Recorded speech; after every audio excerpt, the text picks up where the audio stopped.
Good evening. Thank you for being here this evening. We've got some good things we want to share with you on the gospel. Paul said that the gospel is the power of God unto salvation. He also said he wasn't ashamed of the gospel. And the lack of shame that Paul had for the gospel sometimes is interpreted a little bit different in the church community that I grew up in. And when we always talked about not being ashamed of the gospel. We always told people, well, if you're out on the street and you're ashamed to go up and tell somebody Jesus loves them, or if you're in an airplane and you got a captive audience and you can't stand up and preach to everybody, then you're ashamed of the gospel of Jesus Christ. Well, most people wind up being ashamed of those people who do that, actually, getting in a little bit of a weird situation. I remember being down in Oklahoma and having the street preachers there. If anybody's been down in Oklahoma, and all the Bible school students that go to school there, one of the requirements from a lot of the Tulsa and Oklahoma City Bible schools, one of their requirements is street preaching. And I remember driving through the intersections there in Oklahoma City and in Tulsa, and it was amazing to pull up at a traffic light, and the moment the light turned red, there was somebody standing there in the median, flipped open his Bible, and he preached all the way through his doctrine, led people to confess Jesus as their Lord, led them into the baptism of the Holy Spirit and speaking in tongues, and led them to a full commitment to ministry, all before the next traffic light changed. And they had it down to a science, and then the next group would come along, and that was his job to continue. But when Paul was saying that he wasn't ashamed of the gospel, you have to look at it in the context of Paul's life and what type of contradiction that the gospel was under. You see, in Paul's lifetime, after his conversion, he was living, of course, he was a Jew. He was a Pharisee of Pharisees, and he knew the law very well, and he preached the law. We have to realize that society was dominated at that time by Judaism. It's kind of like the atmosphere even in our country right now, where the larger part, not nearly to the degree to where that Paul's world was ruled by Judaism, ours is ruled by Christianity. And there's standards and things that people just kind of expect, that if you have a different opinion that contradicts the evangelical Christian atmosphere that we're in, it's like you almost have to kind of be undercover and under wrap about that. But in Paul's time, the thing that he was not ashamed of was, based on his teaching, was to believe, teach, and accept and express the fact that he was righteous strictly without his works, and that his righteousness being completely and only by what the work of Jesus had done. Now, to not claim to have righteousness based on your works, that was something that Paul said, for me to tell you that I am righteous without my works, in his particular society he was living in, that would have been a shameful thing for them to get up and say. But he said, I really don't care what anybody says. I am righteous by the work of the cross, and that is the only righteousness that I have.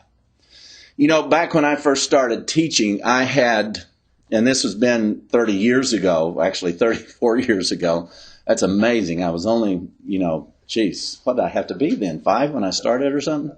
But back 34 years ago, when all of this began for me, this was my mindset that I was brought into to find stability was that there was a good God and a bad devil.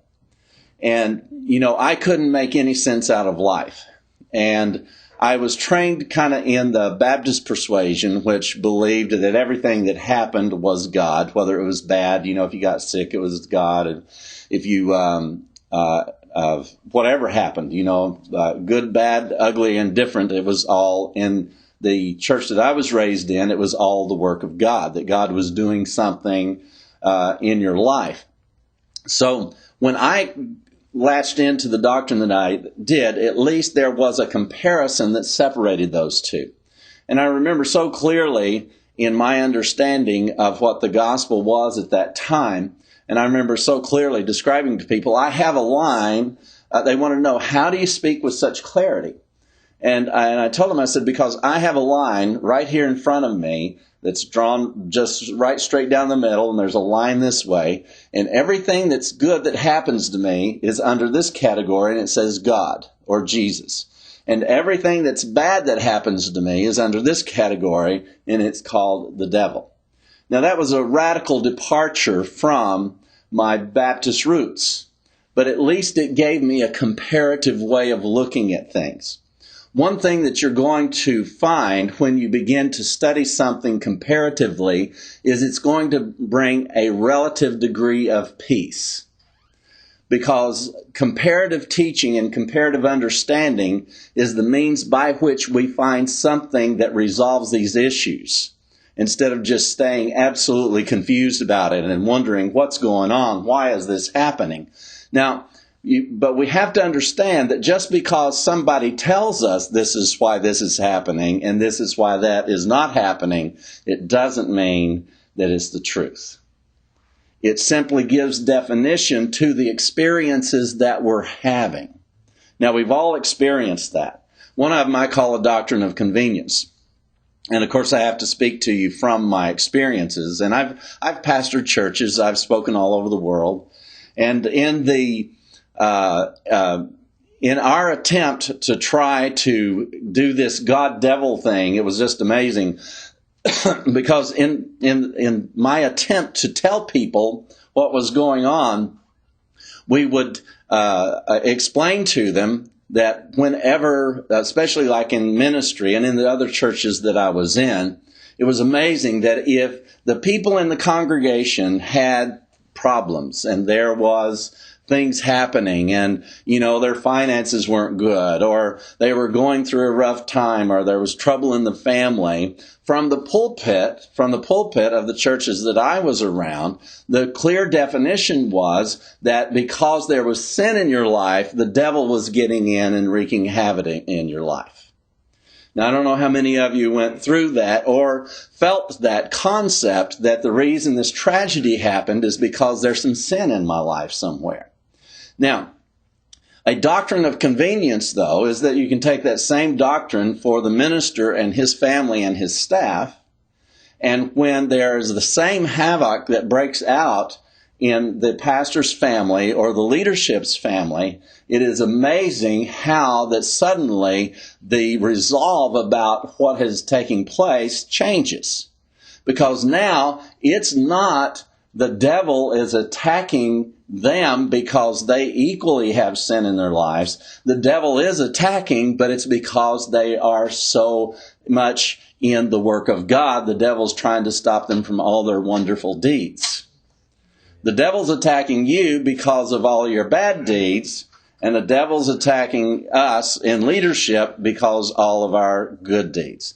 That's one thing I call a doctrine of convenience. It's convenient to point out that it's fault on your part. But do you see that by comparison, when you have faulty comparisons, you're going to come up with faulty results. Now, when I was comparing everything that happened in my life based on it's either God or it's the devil, it's God or it's the devil, that put me in great conflict in life. Now, at first, I'll tell you, from where I was, it brought a degree of peace. It gave me something to kind of rely on. But just because you begin to rely on something does not mean it's reliable in the long run. Mm-hmm. We have all started in a position of belief, and it was so empowering to us. It like, oh my God, now I understand.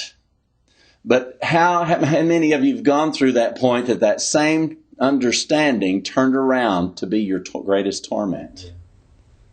Because it didn't work in the application that you needed it in at some other point in life. As I've studied like a lot of you have, and come to conclusions. And one of the things that has become extremely vital to me is that I do believe that there is a proper comparison. Paul's teaching was by comparison and therefore had a great deal of revelation in it. But again, you see, if you don't compare the proper things to the things that they should be compared to, there is no way that you can come up with with an accurate result. It's kind of like as you get into something, a discussion with somebody, and they're trying to prove their point, and they start making this comparison, and you'll hear people say, well, you're not comparing apples to apples. Mm-hmm. It's not a proper comparison. So you see, it's very valid to challenge the comparison that is being brought up.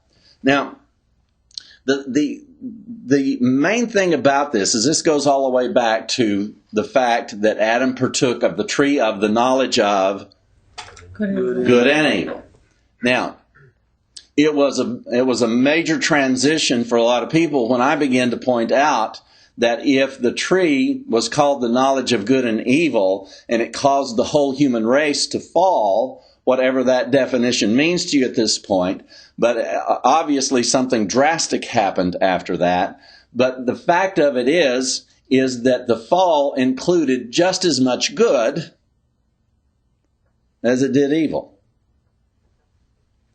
So you see, suddenly this tree of the knowledge of good and evil was not something we were supposed to split the fruit into and get the good out of the fruit and throw away the evil, because the entire fruit was a part of the fall. So the knowledge of good was as much of a fall as of the fall of man as the knowledge of evil. Can you see that? Because it was all one fruit. It didn't say, okay, now if you pick the ones on the right side of the tree, that's the fruit of good, and the fruit on the other side of the tree, that is the fruit of evil, and I only want you to pick the good fruit. But he very emphatically said, do not partake of the tree of the knowledge of good and evil. When man did that, that put man on his own path to try to discern and figure out what that was. And then all of the false comparisons, all of the miscomparisons, the faulty comparisons that man tried so hard to gain some type of understanding of life. Now, as things have cascaded down through the years, we have an Old Testament that covers some 4,000 years of the history of mankind, and Moses and the giving of the law, and the Isaiah and the prophets, and all of these things. And then, of course, we have the presentation of Jesus Christ into the scene, who I believe is the Son of God, who I believe was born of a virgin, who I believe died on the cross for the sin of the whole world, who I believe was raised from the dead and is seated at the right hand of the throne of the Father. These are things that I embrace, and I actually think that I understand why they're vitally important. And I think I know why that they had to be done that way. But these are things that we glean from proper comparisons. Now, the other issue that we began to deal with as we came through this by feeding off the tree of the knowledge of good and evil, as we dealt with righteousness, we were actually dealing with either righteousness or unrighteousness, right? Now, is that a proper comparison to try to find the clarity of truth? Well, again, all we're doing is splitting the apple down the middle. The apple which, we call it an apple, let's say the fruit that we know that the entire fruit was part of man's fall. How can we extract the good out of what was part of the fall and wind up with something that's going to be life everlasting for us? You can't extract the good out of that which was forbidden and leave the evil and think that we're going to wind up with something better than what Adam had in the first place. The wonderful thing about it is that there was a tree that started all of this mess, and there was a tree that ended it. Mm-hmm. The tree that Adam partook of, and then the tree that Jesus nailed all of this stuff to the cross. And that's where that a clear, very, very clear comparison came And we're going to look at some of those things in this session tonight. A very, very clear comparison that this is not a comparison when you're trying to gain understanding of life. The true comparison is not between the righteous and the unrighteous, but the true comparison is between the righteous and the self-righteous. And when we see the impact, number one, we need to see where self-righteousness comes from. We also need to understand where righteousness comes from. And then as we look at these two forms of righteousness, each one of them has a fruit. Each one of them has a quality that comes from them, a mindset, a psyche, an entire way of viewing things from the difference between the issue of self-righteousness and that of righteousness. And to start out, as far as the text is concerned, I want to start out in Romans chapter 3. Romans chapter 3.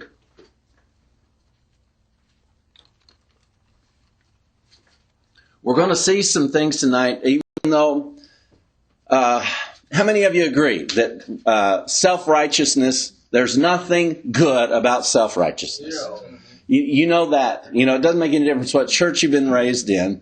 You know that self-righteousness, and even people who don't go to church make reference to those self-righteous hypocrites. So we know that there is a negative connotation, at least, that is universally accepted, that self-righteousness, because we found things here that talk about self-righteousness. So the counterpart, again, the reason that we're looking at this is because we don't want to get caught in the false comparison between the righteous and the unrighteous. What we want to do is understand the difference between righteousness and self-righteousness. Where does self-righteousness come from, and where does true righteousness come from? In Romans chapter 3, Paul made a very powerful statement in his understanding of this issue of righteousness. He says in verse 19 of Romans 3, he says, "Now we know that what things soever the law saith, it saith to them that are under the law." Now, reading earlier, which we are going to go back a few verses in just a moment, we find the conclusion of people trying to find righteousness through the law. Now, if you find righteousness through the law, you have found self-righteousness. If you pursue righteousness through God's law, you're pursuing self-righteousness. And as Paul has taught so clearly, and it's not going to be anything that you're going to have to try to figure out on your own even, is the fact that the only true righteousness that counts is the righteousness of God through Christ. That is our righteousness. Now, I'd like to assure you that all of you here have God's righteousness. Now, but by virtue of the fact that you have God's righteousness does not mean that you might not bite again into that same old apple and become self-righteous. But you can only become self-righteous if the clarity of understanding about true righteousness falls to the wayside. So one of the goals in my life as far as a minister of the gospel is to try to offer a great clarity to what this righteousness is. Number one, the term righteousness, we don't need to get it into a computer and try to dissect it. It simply means, righteousness simply means right standing with God. It means that there's nothing that stands between you and God. That there has been this issue of God and this issue of you, and that Christ came in between, and he has melded together the entity of deity and humanity. To the point to where that his desire was so great to see that happen, he prayed, and he said, "Father, I pray that they might be one with us, even as we are one." Now we know that God and Christ are one. We don't have any problems with that. But do you realize that you're as much one with them as they are with each other? Do you believe that Jesus and God have any problems between them? No. They don't have. Do you think there's any distance between them? No. Do you think that there is any variance between them? Do you think there's any hostility between them? You see, that is the thing that we must accept, is that even as Jesus and the Father are one, if Jesus gets his prayers answered, I'd like to think Jesus gets his prayers answered. He prayed, Father, I pray that they might be one with us, even as. Now, I like that even as term. When I go to look at my relationship with God, I go to look at Jesus' relationship with the Father. And did the Father declare what he thought about his relationship with his Son? He did, didn't he? This is my beloved Son in whom I am well pleased. Now, if Jesus got his prayer answered, guess what is written through the annals of history about your relationship with God? You are my beloved daughter. You are my beloved son. And if you straighten up, you just might make it. Is that what God would say to Jesus? You see, you cannot receive a message into your heart except that it would be the same message that would be in the communication that would happen between God the Father and God the Son. Now, just with that in mind, it's going to eliminate a whole lot of things that's running and coursing through your mind and heart trying to figure out whether or not it's God. Do you think that God is pointing out Jesus' faults? Mm-hmm. No. You might say, well, but Mike, I have faults. But you've got to understand that when God looks at you, he looks at you through the work of Christ. So not only is there no fault between God and Christ, but in Christ, God himself looks at you through the work of Christ. Do you believe the work of Christ was faulty?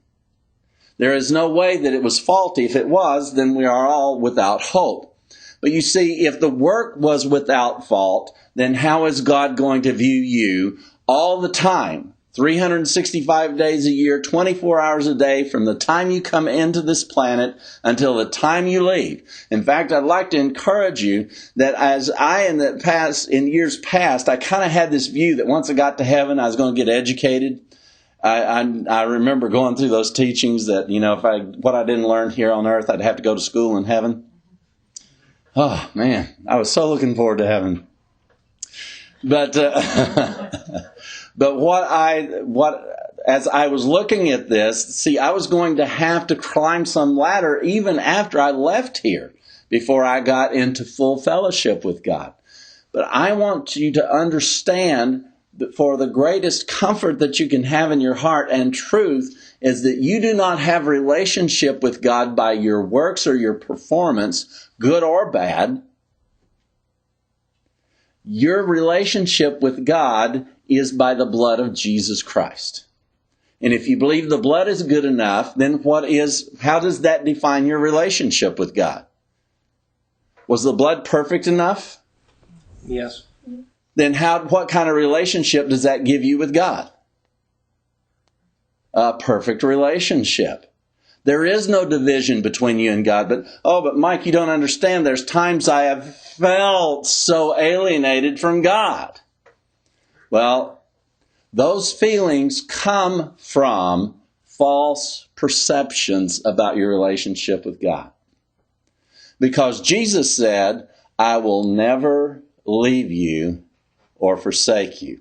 Now, if you felt left or forsaken, then what has to be a lie? The words of Jesus or your feelings? See, it just has to be your feelings and emotions. But you see, we as preachers, the moment you say, I feel so alienated from God, we begin to point out your faults. We begin to say, well, no wonder you are, is your tithe up to date? Mm-hmm. Have you been confessing all your sins? Are you submitting to leadership? Are you obeying the elders? Are you wives submitting to your husbands? Are you husbands being the priest over your house? Mm-hmm. So we would take advantage of your unbelief. Now, folks, that's not what ministry is all about, is to find out where you're suffering unbelief and capitalize on it. To put you in a position to where that you are now subservient to me and depending on me to determine whether or not you're right with God. When your relationship with God has been sealed through the work of Jesus Christ. It is not sealed by me, by performance, by your extracurricular activities, and it is not discredited or disqualified by your extracurricular activities. Now, your life could get destroyed by your extracurricular activities. Your life could be better by your extracurricular activities, but they are going to have no effect on relationship or fellowship with God. I remember when I finally came to the point and I was teaching that the relationship with God was by grace. Yes, yes, yes. And I started having questions. Yes, that's right, Mike. But your relationship with God is by grace. But your fellowship with God, you must be obedient to have fellowship with God. Yet the very same Paul, who says that your relationship with God is sealed by the blood of the Lamb, says that we have fellowship with Him by the blood of Jesus Christ. So you see, that no matter what stage you are in life, based on righteousness that is of God, which is a gift from God to you, there is no point in which your relationship or your fellowship with God is hindered. You say, but I feel separated from God. You feel separated from God because of the false information you have. Either that, now you see, I've got a choice to make here. Either you feel separated from God because of the misinformation, or I've got to say Jesus lied. I can't play this dualistic game. It is one way or the other. In the hours that you have felt most abandoned, I want you to understand that you have never been any closer to God than you were in those moments. When you have left this planet and spent 10,000 years in the presence of God, after you go to school a little while and catch up, after you've been in the presence of God 10,000 years, you will be no more holy, acceptable, righteous, and perfect in His eyes than you are at this moment in your life.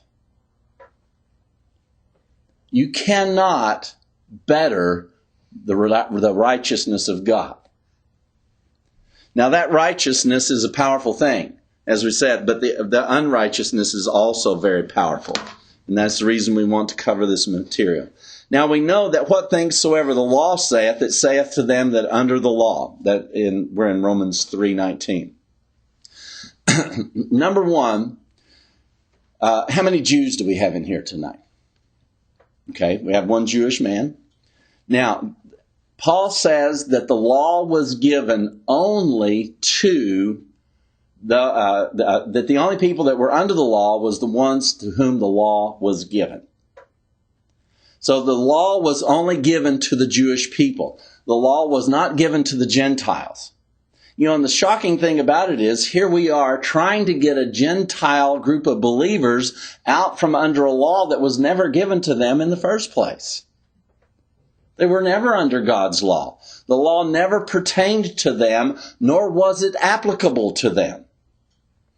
Paul said in another place that these people became a law unto themselves, that the Gentiles became a law unto themselves. And do you know how he could tell that the Gentiles became a law unto themselves, even as the Jews were under the law? He said, I can tell you how I know, because they're going around accusing and excusing one another. Man. Now that's Christianity 101. I can feel good about myself if I can condemn you.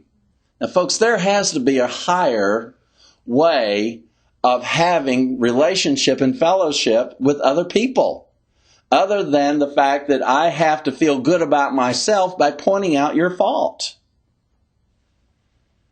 The other issue about the law is that Paul explains in detail that the only reason that the law was given, the purpose of the law was given as far as used, not the purpose of the law, but he said it could only be used to judge yourself.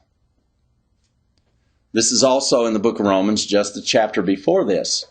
He said the law was given for one to judge themselves. He said the moment you use God's law to judge someone else, you have automatically broken every law in the book. Mm-hmm.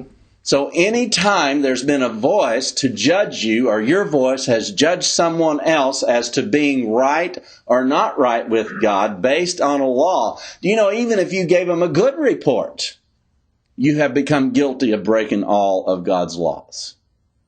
Because even if you think they're doing great because they pray enough, they do enough, they witness enough, they keep God's laws and rules, if you judge them by those works to be righteous, you have become guilty of breaking every law in the book.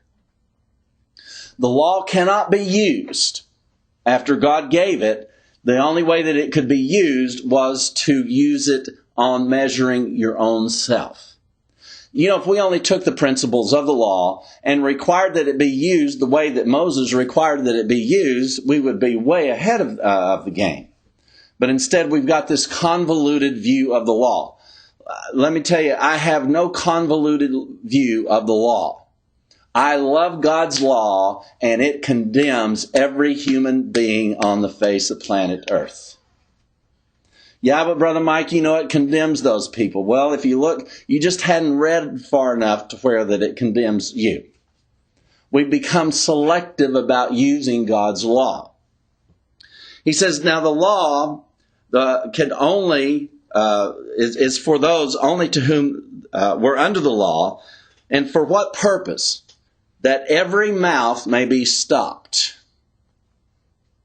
Wow, stopped from what? It was given so that any mouth that was saying that they were righteous or accepted before God by their performance, the law was given to shut their mouth. And anyone who embraced all of God's law realized, I might as well shut my mouth. I ain't going to make it.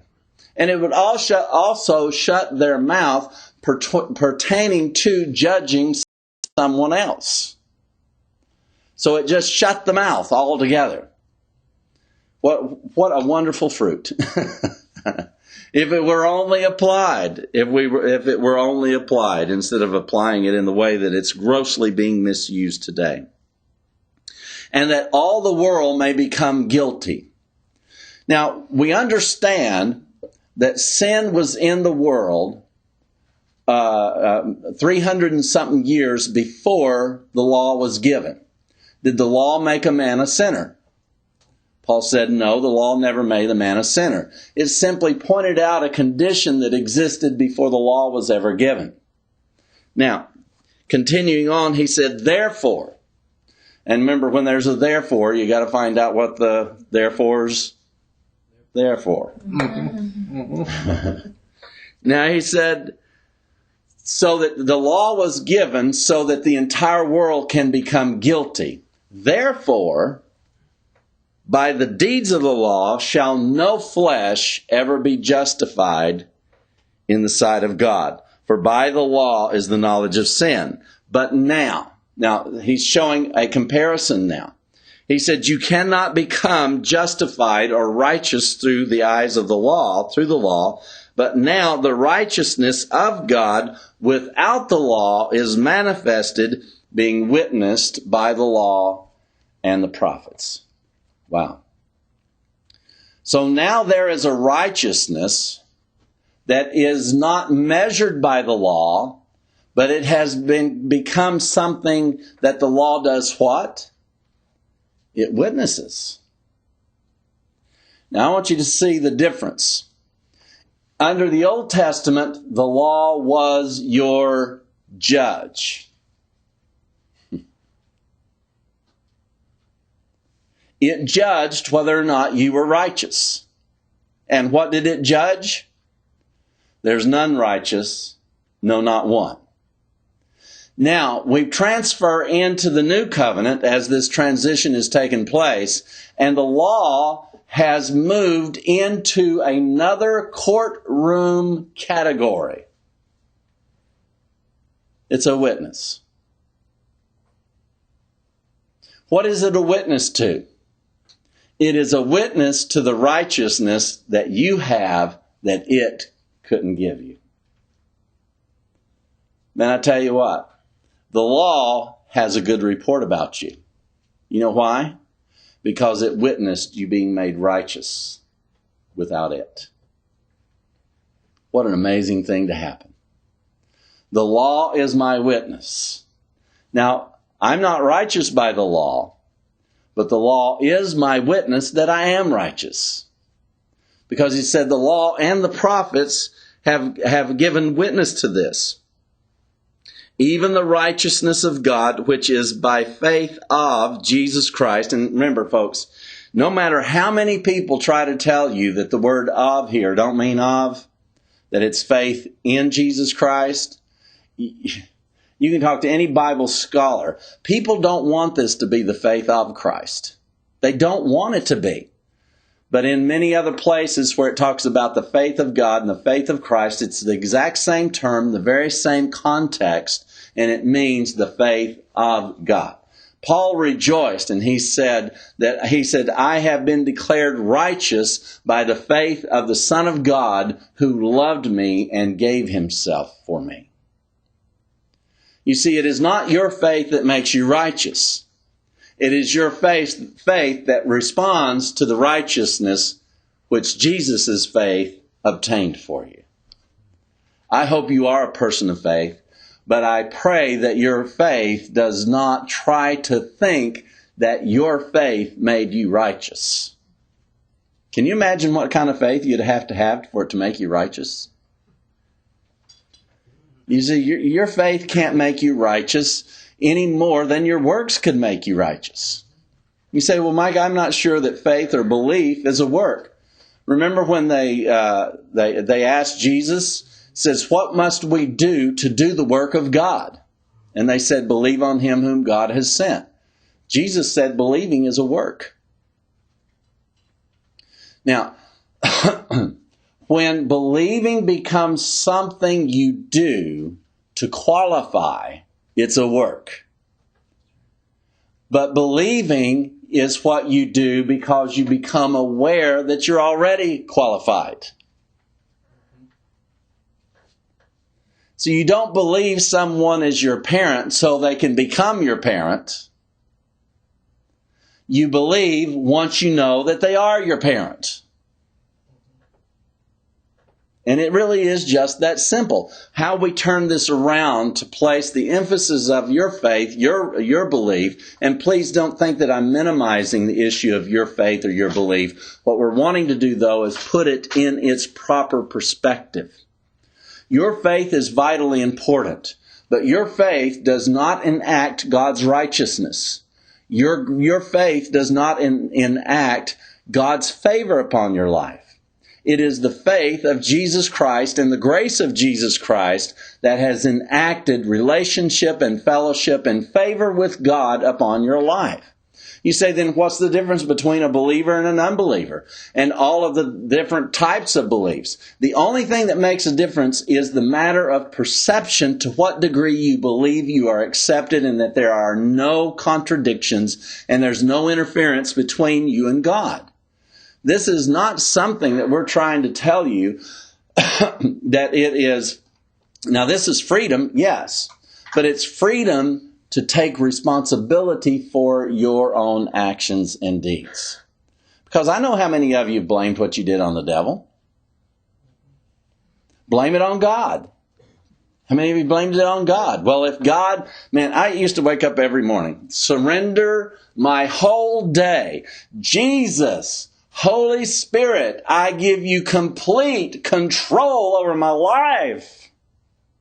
You know why? I didn't want to take the responsibility for it. Doesn't that sound holy, though? Man, I'm willing to give God complete control over my life. And then when your life turns crappy that day, guess who you blame? I gave you complete control over my life today and everything's gone wrong. And that's where this bitterness toward God shows up. And people who are caught in self-righteousness, they are bitter at God, and they can't admit it. Because if you express your bitterness toward God, you're more damned than you were by thinking it. And everybody knows it now. So you suffer in silence. You know, many churches that I'm in, I walk in and I get grieved in my heart because I watch people suffering in the silence of their darknesses, of their doctrines. Which doctrine, sometimes you can't tell the difference. Any doctrine that puts you in a place to where that you are striving to be right with God is darkness. Any doctrine that reveals to you that whatever stage in life you are in the full light of God, you are in full righteousness, you are in full acceptance with God, that is a gospel that brings you into the light. An incredible, magnificent light. One that sometimes you don't like what the light shows you, but at least it's in the light. At least you don't have to go around denying who and what you are, and you push it off to the side and you bury it, afraid somebody's going to find out who the real you is. And then you find out everybody knew anyway, and they didn't care. Isn't it amazing how we who hide from ourselves are the last to know? It really is an amazing thing. For the righteousness of God, which is by the faith of Jesus Christ, up on all, and upon all of them that believe, for there is no difference. And you say, but Mike, it says upon them that believe. Yes, it is. God's righteousness is only revealed to the believer. Righteousness doesn't come to you by believing. Righteousness is something you become aware of as a believer. If your belief, how many of you have had your faith and your belief to kind of go, yeah, today, and I'm not sure, and then it's here and it's there. I know you couldn't admit it was wavering, but everybody's faith here has wavered. Everybody's belief has wavered. Now, if it is your faith that obtains that for you, then what has happened to your righteousness? It's also gone. See, you just can't allow anyone to persuade you that your righteousness is connected to your faith or to your belief. Because the moment that you do, that's when the self-examination begins. And when you find so much fault with yourself, you finally just give up. And that's not what the gospel is designed to do. You say, but Michael, don't you think it's dangerous to tell people who have problems that they're perfect? No. I think that it is the only path by which they're going to walk into the fullness of who they are, whatever that is. I had a friend, when I very first started sharing this in the early years, I was teaching down in Florida. And I had one of the guys that kind of sought me out to talk to me. He was a New Yorker.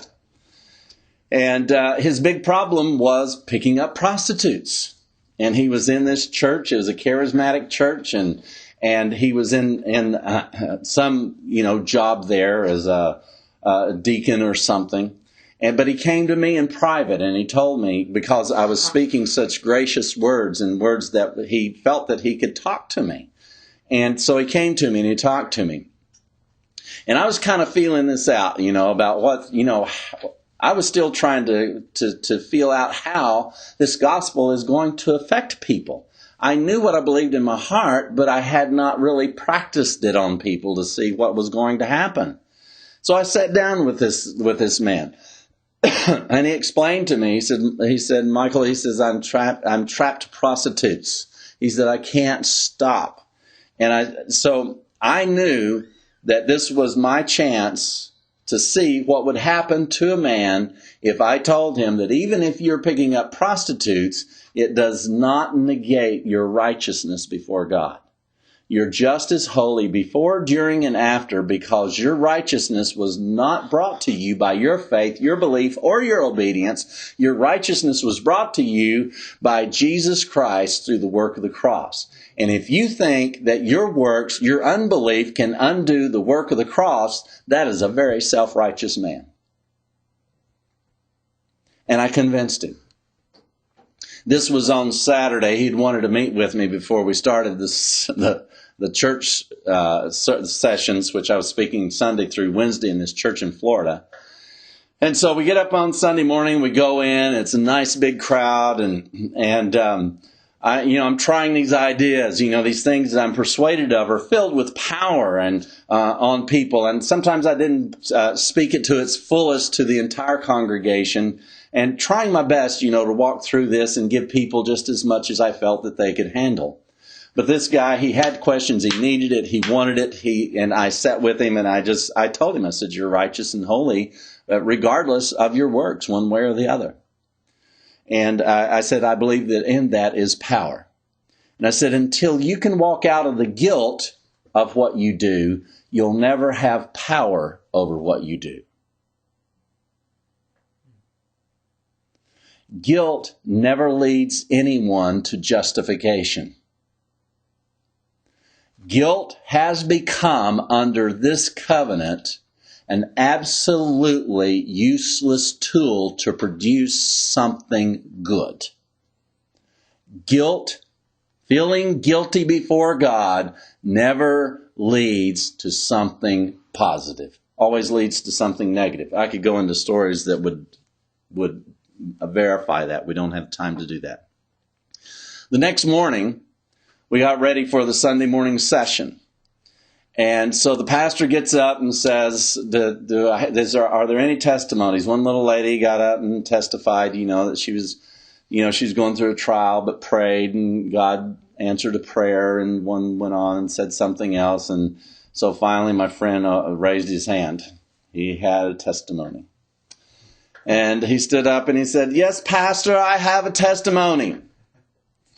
And he said, well, share with us. He said, last night, on Saturday night, I went out and bought a prostitute, and I would like for everyone to know that I am the righteousness of God in Christ. And he sat down. Well, needless to say, lunch with the pastor that day was an interesting lunch. And I tried to express to the pastor, yes, but you see, teaching him legalism all of these years has never helped. Let's try something else. Because I knew he was going to go get another prostitute no matter what I said to him. So, because he's trapped in this pattern. Folks, I could have threatened him with death, hell, and the grave, and he'd have still gone on and got another prostitute. He was admitting, I'm trapped. And what I wanted to do was give him a mindset he had never approached this with. And so he went on out the next night. And he said, I accept I'm the righteousness of God. And yes, he did go ahead. And when he went through the act and when he came out of the act, during and the middle, I can imagine this prostitute with this guy quoting, I'm the righteousness of God in Christ. She was probably more afraid of him than the pastor was. And so some time went by, and a few months later I got a call from the same guy, and I asked him, I said, well, how are you doing? He says, well, Brother Mike, I'm still going out and getting prostitutes. I said, oh, you are? And this is when I'm beginning to think, well, this... maybe I'm going to have to look for another job here or something. And I said, well, how's it going? What else do you say? How's it going? And he said, now instead of paying them $100 for sex, he said, this gospel has so liberated my heart and given me confidence. He said, I saw those girls through different eyes. I saw them as holy. I saw them as righteous. I saw them as perfect in the eyes of God. And he said, I started telling them that. And when I would lay down my $100 bill and they'd start to take off their clothes, he said, I'd tell them, you don't have to take off your clothes. I want 1 hour of your time. and he started paying $100 for an hour each weekend to take one prostitute and share the gospel with her. Dramatic impact into this guy's life. And not only did he stop buying prostitutes, he used the same money, kept doing the same thing, and it all turned into something where he was sharing good news with these people who have such low self-esteem that they would be out there in such a situation. When we look at this, though, Paul had some statements to make at the front of this. One is Paul's testimony. Do you know what Paul was converted from? How many of you have looked at Paul's testimony? Do you know what Paul said? Paul said that he had been converted from the righteousness which is of the law to the righteousness which is of the faith of Jesus Christ. You see, when we look at conversion, how many of you have been in churches and they have altar calls for people to come forward to be converted, right? What are they being converted from? Condemnation. They're being converted from something that's condemning them. They're being converted from sex, drugs, rock and roll. I'm giving up this, and this. I used to be a bad person. I've come to the altar to become a good person. Right? Mm-hmm. Now, the man who has his testimony recorded 3 times in the New Testament, he has a very powerful testimony. Do you know he not once said that his conversion was from even being a murderer? Or that his conversion was from doing bad? In fact, he said that he was a Pharisee of Pharisees and is touching the law blameless. But he said, what I have been converted from and to, I have been converted from my own righteousness, which is of the law, to the righteousness which is of God, that I may know him and the power of his resurrection. Self-righteousness will never let you know the power of Christ or the power of his resurrection. When we begin to apprehend and conceive of the righteousness that is of God through the power of Jesus Christ, that's the moment a process begins. Not to try to make you a good person, but a process begins to make you a whole person. In spite of your actions and deeds. The gospel is there to help your heart to become whole, regardless of what kind of person you have, a perception you have of what kind of person you are. And it's that process of wholeness of heart. Then what's a whole heart? A whole heart is one who knows that they are accepted by God. Now, I want to read you a list. Now this list, this is before this. I want to back up from this Romans chapter 3, verse 19. And Paul is talking about people, and this whole book of Romans is a comparison not between the unrighteous and the righteous.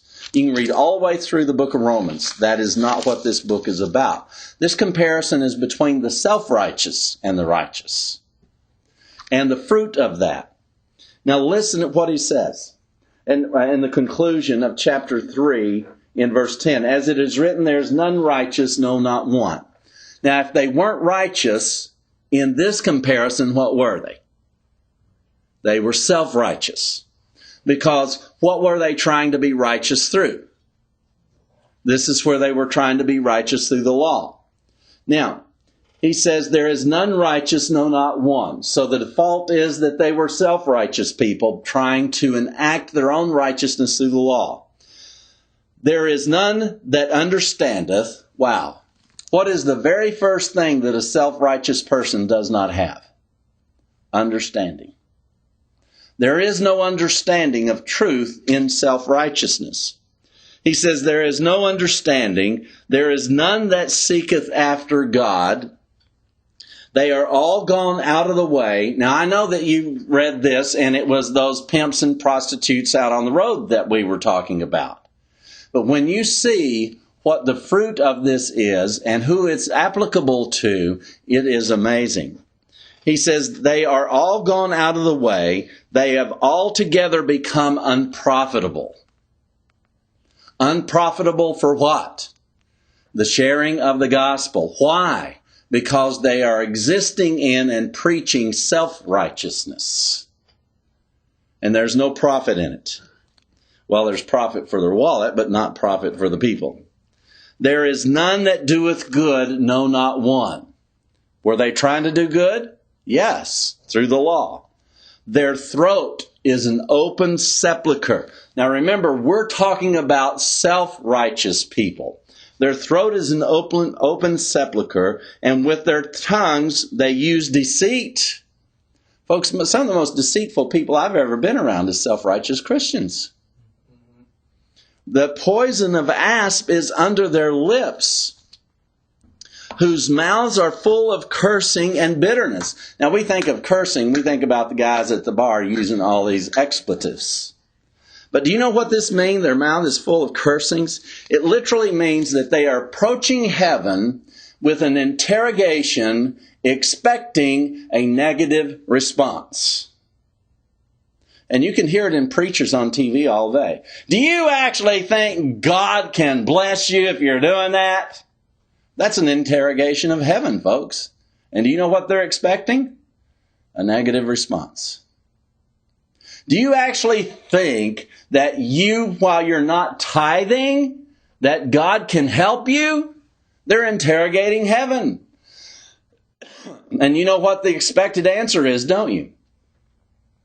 They fully expect that they know the answer. But the fact of it is, the answer is contrary to that. Their feet are swift to shed blood. Wow. Whose feet? The people at the bar and the club? The self-righteous. Folks, I tell you what, we have gone through this so many times. I don't know how many of you have ever seen Reverend Felt's ministry. The one where he goes around and he pickets the funerals of gay people and also everybody who's died in the military in fighting in Iraq. Have you ever heard anything more hateful and bitter in your life? Do you know that he is saying that right here that their feet are swift to shed blood. Destruction and misery are in their way. How many of you have ever come out of church miserable? And the way of peace they have not known. What way of peace? They do not know that God has united himself with the people they condemn. They do not know. There's a place in northern Africa, an entire ministry that is based on the law of Moses. Do you know what they do? They murder people every night. Children are on the move because of these wandering marauders of God's law, believing that it is their purpose to go out and execute punishment and slaughtering women and children because they base all of their doctrine on the laws of God. And the way of peace they have not known. Wow. Now, Paul, on the other hand, said that the fruit of the Spirit is the fruit of God's righteousness. The fruit of the Spirit is love, joy, peace, long-suffering, gentleness, meekness, faith, patience, and temperance. One of those means self-control. Self-control. I never will forget the first time I got up and taught on the fruit of self-control. I asked people, how many of you ever, just like we started this session, how many of you ever stood up and gave God control over your life? How many of you have given him control over your life? Well, I'm sorry, he's not going to take control over your life. Why would a God who would create and give to us a gospel, a Savior, a Redeemer, a redemption that would give us a spirit or a fruit called self-control if he wanted control?